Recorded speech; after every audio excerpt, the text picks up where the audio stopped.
একটা ছোট গুনাহে যদি আল্লাহ দইরা ফেলায় আপনার জীবন শেষ। আল্লাহর আর একজন বান্দি জীবনভর নেক আমল করেছে, আগের বান্দি জীবনভর গুনাহ করছে, আর এই বান্দি জীবনভর নেক আমল করেছে।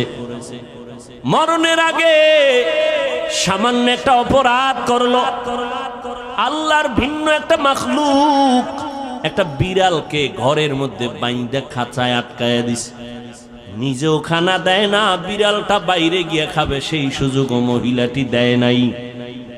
বিড়ালটা খাঁচায় বসে ধুকে ধুকে না খেয়ে মরে গেল।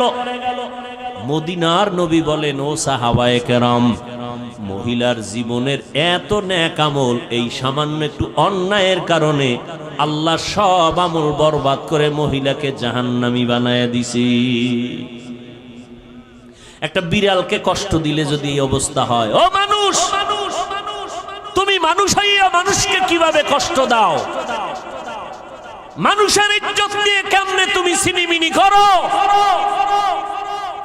মানুষের ইজ্জতের উপরে কেমন হামলা করো? আমার আল্লাহ তো বিচারক আছে, তোমার এত পেরেশানি কেন? সাধারণ মানুষের ইজ্জত নষ্ট করো,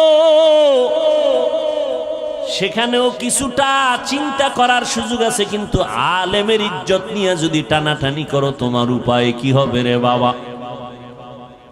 আল্লাহ তাআলা সব কথার একটা শেষ মোহাব্বতের ডাক দিয়া বলে, বান্দা এত কথা শুই না, ভয় পাইস না, আয় তওবার দরজা দিয়া ঢোক।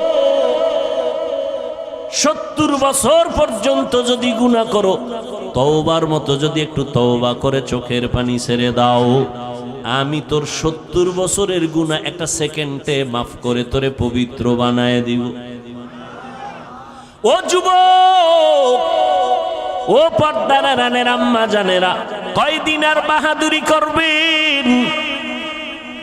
আপনারাও মা, নবীদের মাও যারা ছিলেন তারাও মা, সাহাবায়ে কেরামের মাও মা, আপনারাও মা।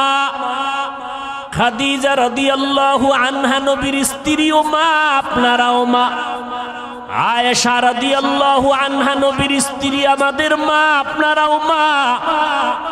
হাফেজে কোরআনের মা ও মা, আপনারাও মা। ও মা, এত সম্মান আল্লাহ দিয়েছেন, নবী দিয়েছেন, ইসলাম দিয়েছেন আপনাদের।